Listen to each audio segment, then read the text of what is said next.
রংপুরে ইফতারের বাজারে রয়েছে নানা আয়োজন, বাহারি খাবারের পসরা সাজিয়ে বসেছেন ব্যবসায়ীরা। আরও জানাতে যুক্ত হচ্ছেন সহকর্মী মাজেদ মাসুদ। সরাসরি চলে যাচ্ছি তার কাছে। মাজুদ, জানাবেন যে রংপুরের ইফতারের আয়োজন বরাবরই ভিন্ন রকম থাকে, তো আজ রোজাদারদের পছন্দের শীর্ষে কোন কোন আইটেম রয়েছে?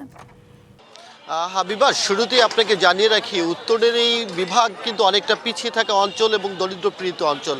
আমরা দেখেছিলাম এর আগে, অনেক বছর আগে কিন্তু এই অঞ্চলের মানুষ কেবলমাত্র চাল ভাজার গুঁড়ো এবং সাথে কলা দিয়ে ইফতার করতেন। সময়ের বিবর্তনে, কালের পরিক্রমায় ইফতার পাতে নানা স্বাদের এবং হরেক রকম পদের কিন্তু বাহারি ইফতার যুক্ত হয়েছে এবং মানুষজন সেই সমস্ত সামগ্রীর পসরা প্রতি বছরই যারা ব্যবসায়ী রয়েছেন তারা নিয়ে বসেন। এবারও তার ব্যতিক্রম নয়। এবারে কিন্তু আমরা দেখছি যে ইফতার পাতের মধ্যে কিন্তু আমরা দেখছি রংপুরের মানুষদের মধ্যে বিশেষ করে চিকেন, এরপরে মাটন এবং বিফ, এই যে সামগ্রীগুলো রয়েছে এর অনেকগুলো আইটেম কিন্তু প্রতি বছরই থাকে। এছাড়াও এবার কিন্তু আমরা দেখেছি যে চিকেন রেজালা এবং সেই সাথে এখানে মধু হালিম নামে একটি নতুন ধরনের একটা হালিম তৈরি করা হয়েছে। মধু হালিম এবং শাহি হালিম যেটি রয়েছে, শাহি জিলাপি রয়েছে, এই খাবারগুলো এবার মানুষ বেশি প্রাধান্য দিচ্ছে। তারপরেও এবারের যে মানুষের যে পছন্দের তালিকায় রয়েছে সেগুলো তো আমরা দেখছি গতানুগতিক যে খাবারগুলো, ছোলা, বুন্দিয়া, পেঁয়াজু, বেগুনি, আলুর চপ, শাহি জিলাপি, রেশমি জিলাপি, এগুলো প্রতি বছরই গতানুগতিক খাবার থাকে। এর মাঝে এবার কিন্তু আমরা চিকেন রেজালা এবং মধু হালিমটা দেখছি যুক্ত হয়েছে। তারপরে একজন বিক্রেতার সাথে কথা বলতে চাই, জানতে চাই এবারে আসলে ইফতার বাজারে নতুন কি আইটেম এসেছে এবং মানুষের পছন্দের তালিকায় কোনটি প্রাধান্য পাচ্ছে।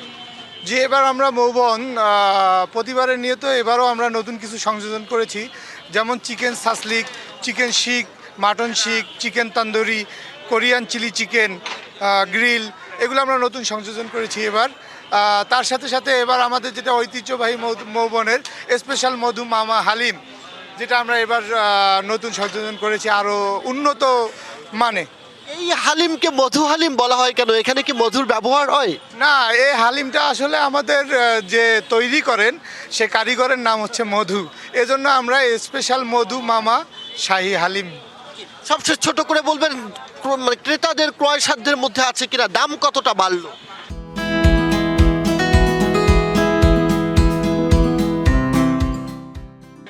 দাম গতবারের মতোই আছে, কোনো কিছুর দাম ইনশাল্লাহ বাড়েনি, ক্রেতার সাধ্যের মধ্যেই আছে। অনেক ধন্যবাদ হাবিবা। আমরা শুনছিলাম একজন বিক্রেতা জানাচ্ছিলেন যে এবার তারা মধু হালিম যেটি সেটি আসলে বিক্রি করছেন এবং ক্রেতারাও কিনছেন। প্রতি বছরই দেখি আমরা চটকদার কোনো কিছু নাম দিয়ে এক একটি করে খাবার ব্র্যান্ডিং করা হয় এবং ক্রেতাদের সামনে সেটি উপস্থাপন করা হয়, ক্রেতারাও হুমড়ি খেয়ে পড়েন। নগরীর সবথেকে যে বড় ইফতার বাজার রয়েছে মহুয়া এবং মৌবন, এই ইফতার বাজারেই আমরা দেখেছি পড়ন্ত বিকেলে মানুষের উপচে পড়া ভিড় জমে। যদিও রোজার শুরুর দিকে দিন যতই গড়াচ্ছে ততই আসলে ইফতার প্রতি মানুষের চাহিদা বাড়ছে। আমরা একটু কথা বলবার চেষ্টা করবো একজন ক্রেতার সাথে। একটু আপনার কাছে জানতে চাই, এবারের ইফতার বাজারে আসলে কতটা আপনাদের কাছে আনন্দমুখর হচ্ছে, দাম কেমন, ক্রয়ের সাধ্যের মধ্যে আছে কিনা? ইনশাল্লাহ এবারে ইফতার বাজার ক্রয় সাধ্যের মধ্যে মোটামুটি ভালো, কিনে খাওয়া যায় আর কি। খাবারের মান কেমন? খাবারের মান ভালো এখানকার। অনেক ধন্যবাদ। ক্রেতারাও বলছেন খাবারের মান ভালো রয়েছে।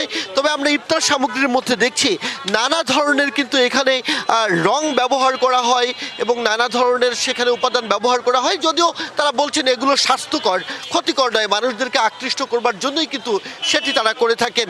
একটু আমরা কথা বলতে চাই আপনার সাথে, একটু জানতে চাই এবারের ইফতার বাজার কতটা জমে উঠলো, ক্রেতাদের ভিড় কেমন? ভিড় মোটামুটি এখনও ইনশাল্লাহ সামনে আরও সময় আছে, কেবল তো আমরা 6টা আপনার রোজা যাচ্ছে মায়ের রমজান উপলক্ষে, ইনশাল্লাহ সামনে আরও ভালো হওয়ার সম্ভাবনা রয়েছে।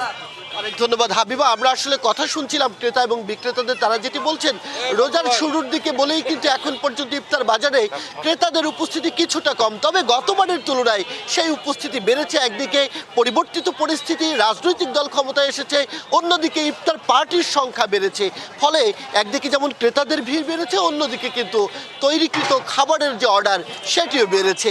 তো আমরা দেখছি যে রংপুরের ইফতার বাজার ক্রমেই জমে উঠেছে।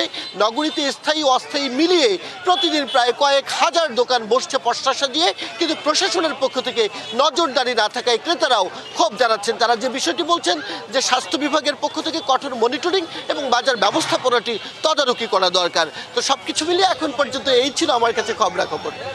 ধন্যবাদ আপনাকে মাজেদ মাসুদ।